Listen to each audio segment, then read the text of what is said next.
Hong Kong tayo. At Tita Fe. Si Ate Fe, kahit saan ako pumunta, yung titig niya sa akin, di nawawala. Tapos hindi kumukurap. Yung, kahit lumilipat ako sa akin.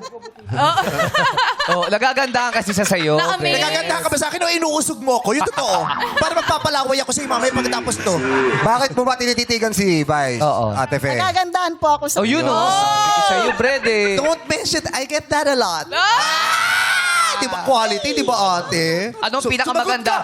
Anong pinakamagandang parte ng mukha ni Vice para lahat. sa'yo? Sexy. Lahat. Sexy. Di ba? Anong pinakamagandang parte ng muka? Lahat, sexy. Pero sa katawan humawa. Chicos, quality. Mukha nga ni. Sexy mukha mo. Wow, tawang-tawa. Konting tawang pa, puputok ka na. Ate mo. Akala ko dyan, ha? Hindi pwede ako lang mga dito. Dalawa tayo. Damay-damay na. Mamaya ka sa akin, Fiona. Dito tayo. Si Mari. Ito si Pe. Mari yan. Ito si Pe. Ito si Peyon. O, diba? Pinagsisingat na pagtawa ka sa akin. Ah, Marge pala. Huwag kang tumawa-tawa sa akin, Wendy. Tigas ng tinapay sa burger niyo. Huy! Huy!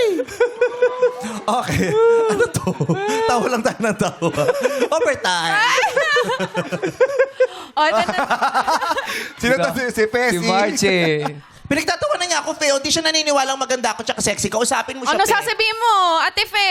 Marge, hindi mo ba nakikita? Ito Marge. na. Unang-unang pangalan niya, March, hindi Marz. Sabi niya, Marz. March. March. GS. Oo. GS. O, Marz, may sinasabi sa'yo si Fee. Maganda naman. Bakit pinagtatawanan mo? Ay, hindi. Tuwan-tuwa lang ako. Nagagalit sa'yo yung nanay ko. Ah, sinumbong. Yung nanay mo kumakain ng Adidas na di na nail cutter. Oh, ano sagot mo? Wala akong pakialam sa nanay mo. Ay! Hoy! Bakit? Ano ba Bakit? laban?